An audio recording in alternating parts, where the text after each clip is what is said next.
Salam alaikum, mes chers frères et sœurs. Aujourd'hui, nous allons discuter d'une question complexe qui revient souvent dans nos communautés. Que dit l'islam sur le fait de se lier ou de soutenir la communauté LGBT? Et il faut-il vivre dans des pays où ces orientations sont tolérées?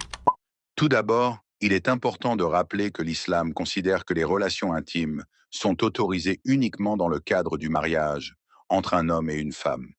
Cette position se fonde sur des versets du Coran et les hadiths du prophète Mohammed, paix et bénédiction soient sur lui.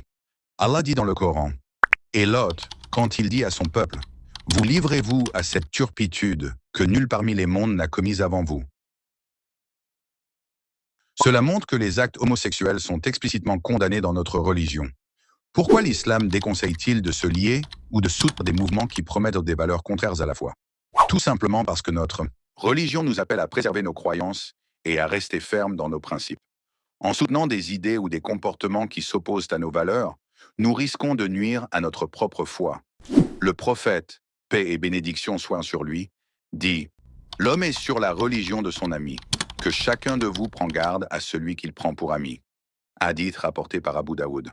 Cela signifie qu'il est crucial de choisir ses relations avec la sagesse pour ne pas être influencé par des idées qui pourraient nous éloigner des enseignements de l'islam. La question suivante est, doit-on vivre ailleurs si on est dans un pays où ces pratiques sont tolérées? Dans un monde mondialisé, il est difficile d'éviter complètement les sociétés qui ont des valeurs différentes des nôtres.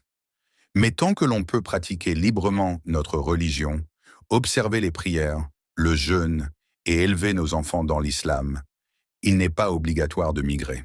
Cela dit, si l'environnement commence à menacer votre foi ou celle de vos enfants, il est conseillé de réfléchir à des alternatives. Allah a dit « Ma terre est vaste. Adorez-moi donc ». Cela signifie qu'il est permis de chercher un endroit plus compatible avec notre foi, mais cela dépend des circonstances de chacun.